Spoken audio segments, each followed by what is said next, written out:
është mërna institucion, Shumë pak, interesant. Një gjukatë rëzohen shumë. Ajo që dua të theksoj lidhur me këtë që shpjegoj. Problemi është pyetja sa vite, në fakt, sa vite merr në gjykatë procedura për hedhjen poshtë i gjobët deri para formës prerë? Sa? Plot. Thuaj vit. 5, 10. 7 minimum. 7 vite. Tash ti vendos me një biznes, vendos 1 milion euro gjop. Ka biznes ka marrë 2 milion euro gjop. Për të shkuar për të bërë ankimin, për i gjobë 2 milion euro do paguaj 50% që sot. Jo, tamam, 50% është detyrimi, do paguash detyrimin e plot. Po do paguaj detyrimin, akoma edhe më tepër. Ose do ta ngrish pastaj. Edhe do shkoj pastaj do paguaj të nxjerr parë nga bilanci. Po çfarë do të para? Po që si kam të para çfarë do bëj? Në qoftë se nuk i ke këto parë, tatimet ta kanë lidhur fytyn dhe ti s'ke ku e. Kaq pra, kur është i fortë nga ky është instrumenti. Aty nuk ka dy palë. Po pse nuk e kuptoni këtë mekanizëm? Shikoni, historiku i këtij mekanizmi është kështu. Më përpara që ta ankimoje detyrimin duhet të paguajë edhe gjobën dhe kamat vonesën. Pastaj çështja u bë shqyrtim në gjykatë kushtetuese, u ndrua dhe ligji, u rregullua dhe u arrit në një zgjidhje që ti do paguash detyrimin ose do ta garantosh duke e blokuar, pra praktikisht është njësoj sikur e ke paguar se ti nuk e ke atë para dhe nuk e përdor. Dhe pastaj do ankimosh. Tani, ku është çelësi? Nëse ti shikon organit tatimor për të dalë tek standardi i kontrollit, pra një fenomen i caktuar, si trajtohet nga një inspektor në Tiranë, nga një inspektor në Lushnjë, në Shkodër, në Korçë me radhë. Nuk ka një standard. Dhe ajo që e bën akoma më problematike çështjen është pasi ti shkon në apelimin tatimor, dhe në apelimin tatimor ti kërkon të kesh një uniformitet dhe një logjik të një trajtshme të trajtimit të çështjeve, dhe që ti ta kuptosh këtë gjë, duhet të shikosh vendimarrjet e tyre në vite. Pse nuk publikohen vendimet? Apelimi tatimor nuk i publikon vendimet. Po pse? Sepse po ti publikovi do të thotë që ti në një biznes të caktuar e ke ulur të detyrim apo e ke shuar. Ndërsa në një tjetër e trajton ndryshe.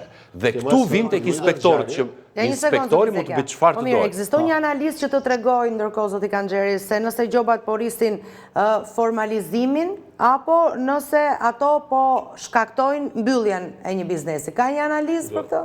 Unë nuk mund të flas për analizën në përgjithësi. Në logjik gjobat e padrejta, detyrimet e padrejta, dekurajojnë biznesin për të punuar. Pa mundësojnë punën dhe zhvillimin e biznesit. Dhe nga ana tjetër krijojnë konkurrencë të pandershme në treg. Që do të thotë, nëse sistemi tatimor trajton në mënyrë të pabarabartë, siguria juridike është e cënuar në mënyrë të plotë.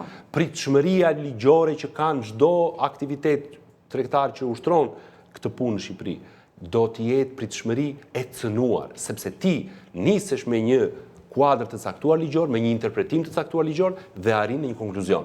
Drejtoria e tatimeve ka një organ që merret me interpretimin e çështjeve tatimore që han debat. Pra mund të ketë një diskutim që edhe vetë tatimpaguesi mund të mos disi ta aplikojë dhe kërkojnë interpretim. Shikojeni këto interpretime, janë publike? Sa janë?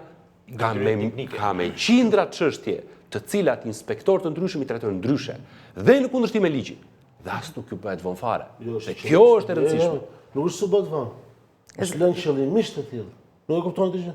Është i qëllimshme gjë. Të marrësh dhe ta interpretosh një shishe ujë, të njëjtën vepër, në dy biznese të ndryshme, po që kanë kryer të njëjtën shkelje, dy grupe kontrolli interpretojnë ndryshe, është qëllimisht e lënë. Nuk është diçka që nuk dihet. Ka një ndërhyrje zoti Zekja. Ndjes, do t'ju jap fjalën prap. Po ma kërkoj para jush prandaj. Po. Po.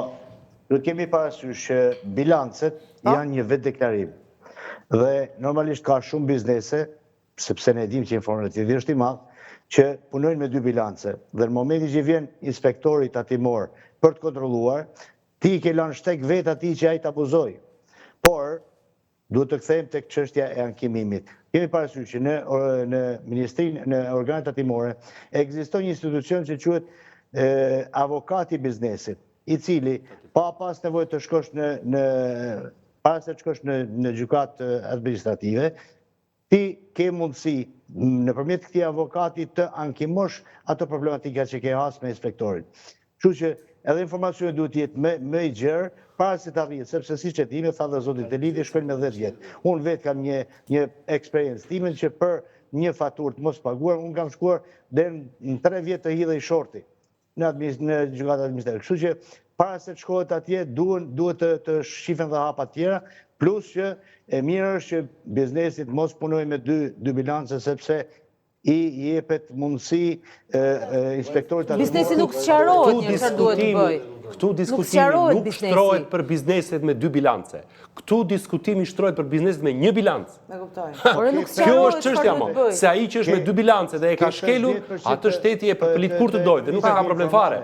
Këtu çështja është çfarë ndodh me një biznes që ka 1 bilancë. Me radhë, se nuk kuptoheni, me radhë. Ka një pasqyrë financiare, ka deklaruar në mënyrë të plot të gjitha të hyrat dhe të dalat në biznes, të gjitha faturat dhe i ka të deklaruara.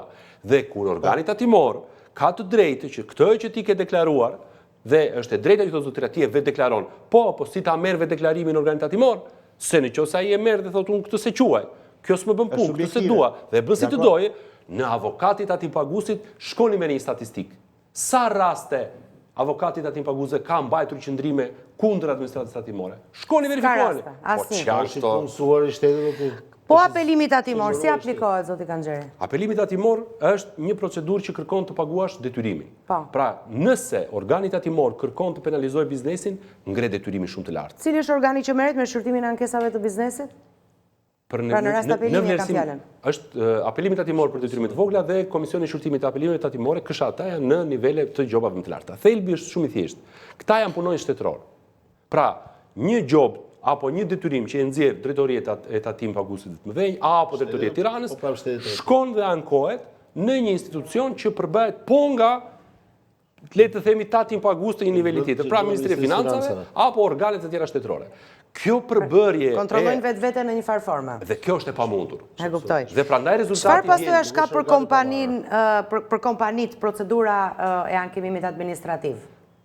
Bllokimin e fondeve në mënyrë të parësyeshme dhe krejtësisht jo logjike, të rësisht abuzive, edhe në shifra të jashtëzakonisht të mëdha. Kemi shumë raste që detyrimi në mënyrë të qëllimshme dhe të shënjestruar rritet për të dobësuar mundësinë e biznesit në cash flow, pra të ketë qarkullime. Dhe duke ankimuar, ti do bllokosh ose do paguash atë detyrim. Dhe kjo të penalizon aktivitet, të krijon konkurrencë të pandershme, të falimentor. Dhe nga ana tjetër, apelimi tatimor do marrë një vendim si ta çmojë, që shteti do gjykojë shtetin. Kjo është rësisht e papranueshme në standard. Ka ardhur koha mbase të diskutojmë që kjo të ndryshohet.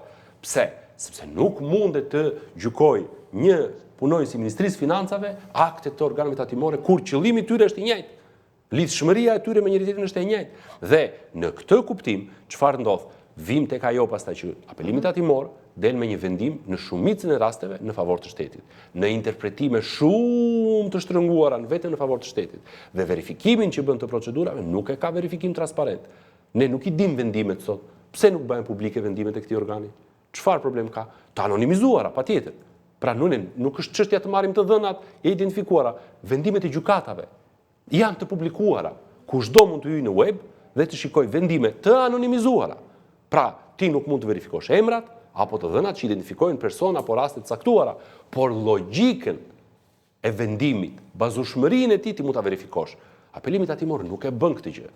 Se po e bëri, pastaj duhet të mbajnë një standard. Biznesi bie mbetet në udhkryq, se në gjykat duhet presësh 3 deri në 7 vite, apelimi i tatim paguesve në Ministrinë e Financave është në sinkron me tatimet, i bie që mbetet në udhkryq ose shumë bizneset i mund të falimentosh me të skem. A është sistemi fiskal mjet zhvillimi apo mjet presioni politik, zotit Eliti? Kjo është pyetja e fundit për gjithë panelistët, se koha ka fluturuar edhe pse ne nuk e kemi ndjerë. Koha ka treguar dhe shifrat zyrtare kanë treguar se sistemi fiskal që kemi në Shqipëri nuk është funksional.